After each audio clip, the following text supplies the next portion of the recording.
recent years, there's a huge debate online after videos started circulating claiming that luxury products were actually being manufactured in China. Whether every claim was true or not almost didn't matter. Nike actually barely makes its own shoes. Apple doesn't manufacture iPhone. Airbnb owns almost no hotels. So is Uber. It owns almost no taxi. What are these companies actually good at? Which makes me wonder, when did the most valuable companies start competing over stories? Nike and Apple are classic examples of fabulous business model. They outsource physical production to focus entirely on what yields the highest margin. My personal experience with Nokia mobiles, Foxconn handles the hardware engineering and physical assembly of the devices. Like Nike, outsource 100% of footwear, apparels production to around 100 strategic suppliers across hubs in countries like Vietnam, China, Indonesia. They captured massive profit margins just by focusing entirely on athlete story, cutting-edge design, and brand positioning. So it made me think, how did we even actually get there? So I looked up almost 100 years back, not in Silicon Valley, but factory in Detroit. We know that in 1990s was the age of manufacturing. Industrial giants compete on engineering like Ford, General Motors, General Electric,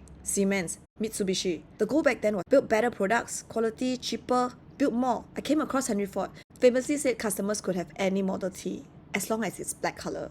But at that time, he relentlessly drove for mass production efficiency because the black paint hardens faster and is more durable. Last time, value came from production. Factory was the company's greatest asset. But after World War II, right, factories become really good, too good. Like America, Europe, Japan, everyone can manufacture. Suddenly, quality wasn't just enough. If every TV worked, how do you convince someone to buy yours? And that made marketing change forever. Businesses started to realize that people actually don't buy best products.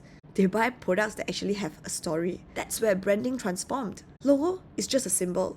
Like Ferrari, it's not valuable because of the horse logo. It's a visual shortcut for recognition. A brand is an idea inside someone's mind. The real asset is what those symbols means. That logo, what does it represent? Refreshment, achievement, performance, luxury, status, belonging, identity. Companies realized that the highest margin came from meaning.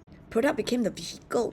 I was in this adoption drive and I stumbled upon this book called No Logo, published in 1999. This lady traveled across factories, interviewed workers, examined advertising campaigns, and asked very simple questions. What happens when brand becomes more valuable than product they sell? By 1980s, right, many corporations had already quietly decided we no longer want to be a manufacturer anymore. Because factories are expensive, workers are expensive, machines become obsolete. Brands appreciate, brands travel, brands scale, brand can be licensed, brands can enter the entire new industry. That's why my core is in branding. I studied law, business, theology, graphic design, but I find myself drawing back to branding again and again. The logo became intellectual property, which also make it more valuable than physical property. And that's one of the biggest shifts in modern capitalism. You know this thing called hollow corporation. Imagine two companies. Company A owns factories, employs thousands of people, maintain machines, buy raw materials, repair equipment, handle labor dispute. Then there is Company B that owns a logo, design patent, marketing, distribution, customer relationship, because everything else is replaceable. Sink in with me. Nike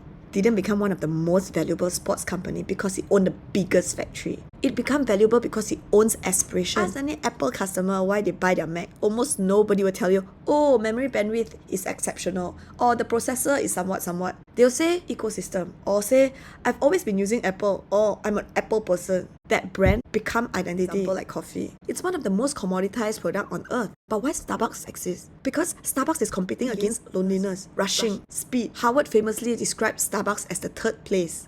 Not home, not work. Somewhere in between. They were selling a social space. Disney sells childhood memory, family, magic, hope. Parents pay to recreate the emotions they once had themselves. Why some t-shirts are $10 or some even $500? There's this thing called signaling.